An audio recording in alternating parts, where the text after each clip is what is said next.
vacuum cleaner back and fix the dryer vent.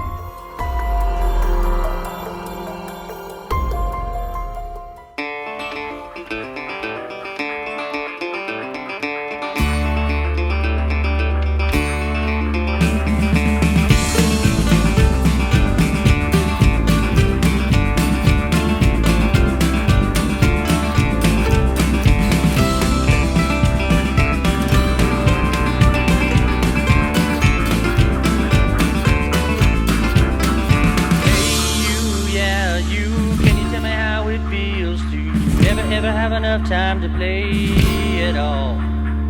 You know everybody wants to walk in someone else's shoes. Hey guys, welcome back to Otter Creek in Rio Grande. So this weekend, I'm gonna try really hard to finalize the throat lead into frying pan. I've got these 5 turnouts set, and they're probably within 1/4 of an inch or less of where they need to be on plywood.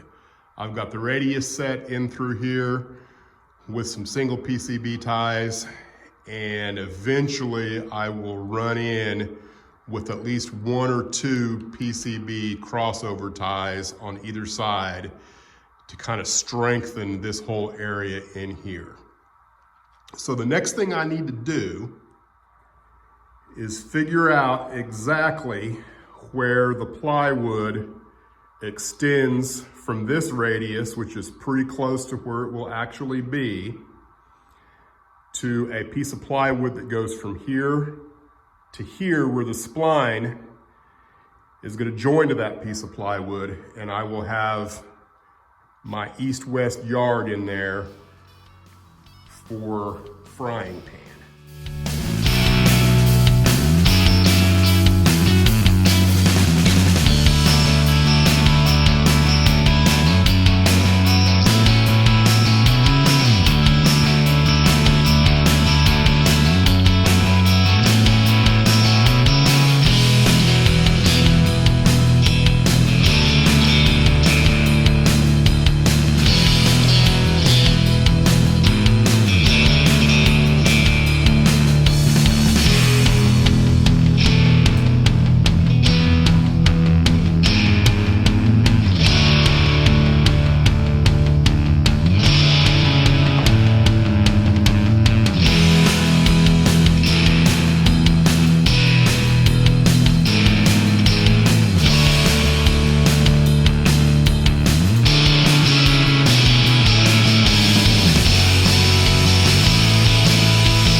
You can kind of see what I'm trying to do here.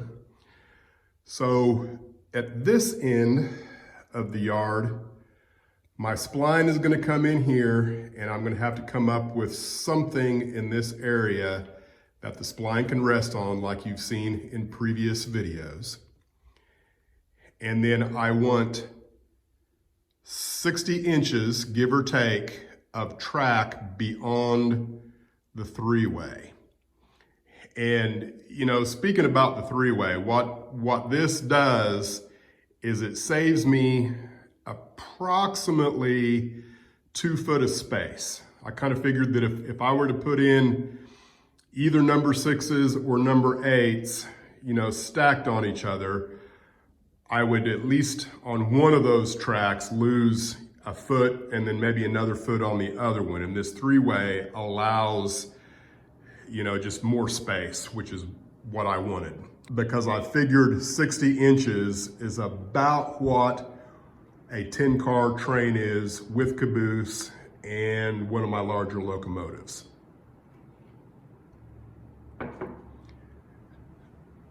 Now let's talk just a little bit about operationally what's gonna go on here. This turnout is gonna take you to the mine track that will be here, which is really kind of a terrible way of trying to explain it. But right in here is kind of the area that I have the most room coming around the loop of Silver Gulch. So right in here somewhere, I'm gonna have a mine, and then that track coming off of the three-way right in here will be pooled with other traffic. You know, it'll be a shared yard track, both for the mine and for east and west traffic. Now back to what I've got going on here. What I need to do now is figure out where to cut both sheets of this plywood so that I've got a nice joint that can be spliced in here. I need to mark this plywood over here on Silver Gulch so I can cut it away, and then figure out my support system underneath this, because I'm pretty sure all this is going to work exactly the way I planned it to.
Quick in progress. So I've gone ahead and figured out where my 2-inch spacing for my 3 tracks are. And then I've got this radius laid in so I know kind of exactly where that bottom track is, which is the main line. And you can see it's actually over rotating just a little bit in through here. So I will actually ease that radius into that track.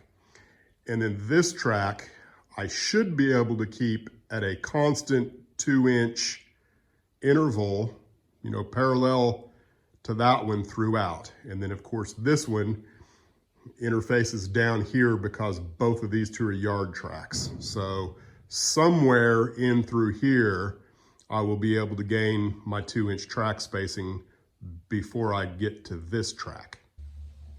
So you can kind of see where my plate is going to be. And I wanted to leave it to where I could shift this piece of plywood here left or right just a little bit before I make any of that permanent, which I'm going to do. And then kind of the other thing that I'm trying to keep in mind is this is my river, which will be lower than this plywood by, you know, at least an inch, maybe 2 inches, yet to be determined. But somewhere in here, in this area, I'm gonna have to figure out a seam block.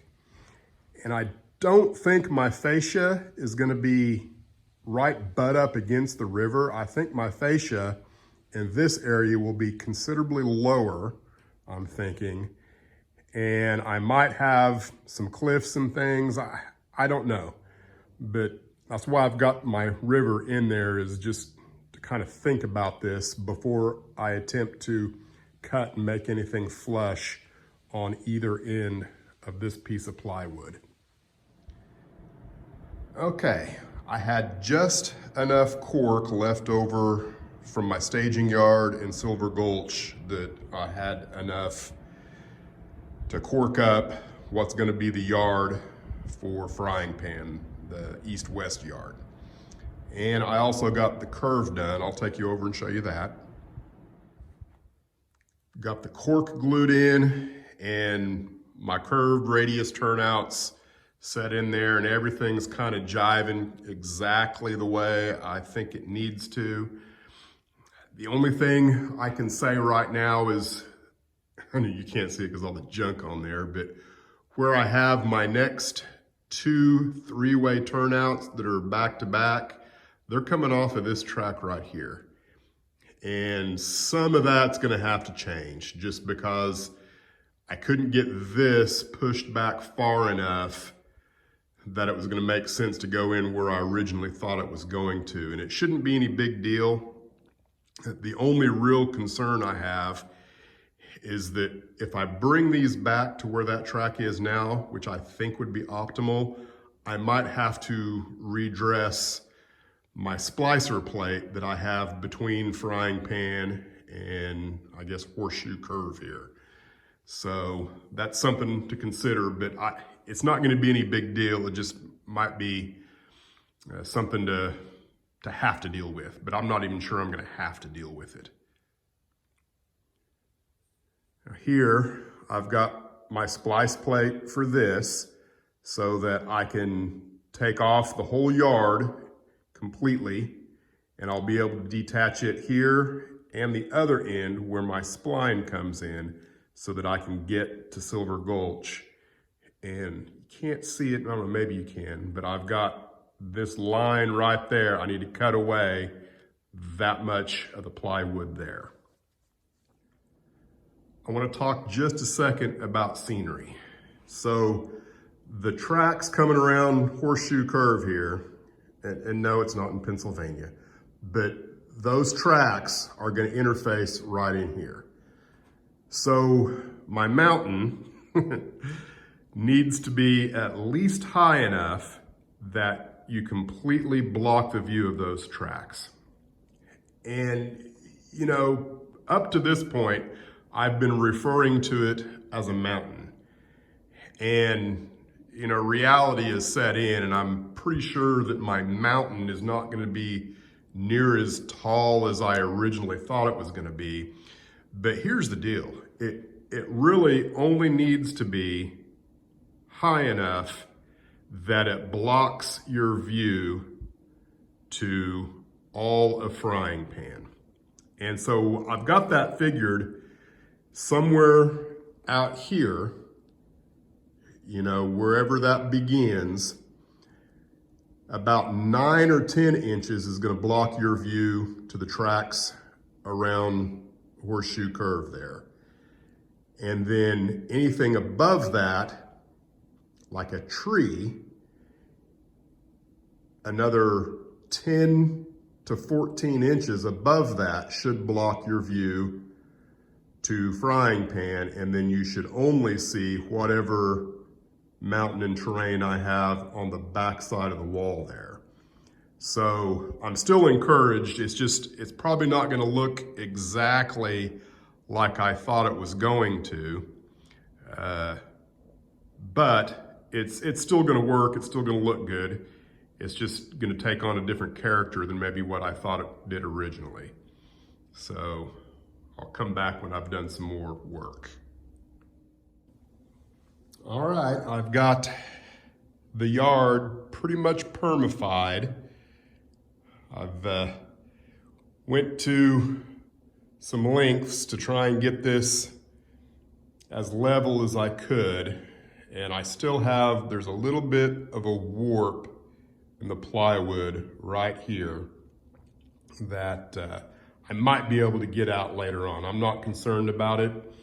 The effect is if you have a single car, there's a little area right in here where a car might roll about 6 inches by itself. But overall, I can deal with that, I think, because I don't think I'll be spotting too many single cars in there anyway. So I've got a few more, I guess, bench work things to kind of do. I need to put another support here on that 1x4. I also need to trim this 1x4 because it's protruding too far, and I can tell you, if you're not paying attention, you walk into that, it gets you right where you don't want to walk into it. Painful. Now over here, I've got 2 pieces of spline glued together all the way around, and I just need to let that dry up overnight and be ready for my 3rd piece. So things are looking pretty good. I'm encouraged. I think, I'm not entirely sure how this is going to work. I probably need to cut away some more of this plywood in there. I'm not going to get in a hurry about doing any of that yet because I'm not entirely sure how the fascia is going to work. Part of me would like to have the track not running parallel with the fascia through here. That's just kind of a preferred way of doing things. And another thing that I'm also thinking about, speaking of fascia, and that's having a window with maybe just a little bit of an area scenic, maybe 3 or 4 feet in through here that you could see through the fascia as a train comes through. Just kind of thinking about that. I don't know. I won't know for sure until I actually start, putting things together in that regard. So I guess stay tuned to see what happens next.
There you go, kids. Got the Silver Gulch Loop in place. Got some cork put on it, and with 2 screws, one on this end, and I can't remember if I put 1 or 2 on this end, but very easily can be pulled off and set aside. Same thing with this piece of plywood, can be pulled off, set aside. And then my plan for east-west frying pan is all of that from here to there to be able to be pulled off and put on a workbench and worked on. So things are turning out pretty good. I'm gonna call it quits for this video and button things up and then start doing some track work over here. Thanks for watching, and we'll see you next time on Otter Creek and Rio Grande.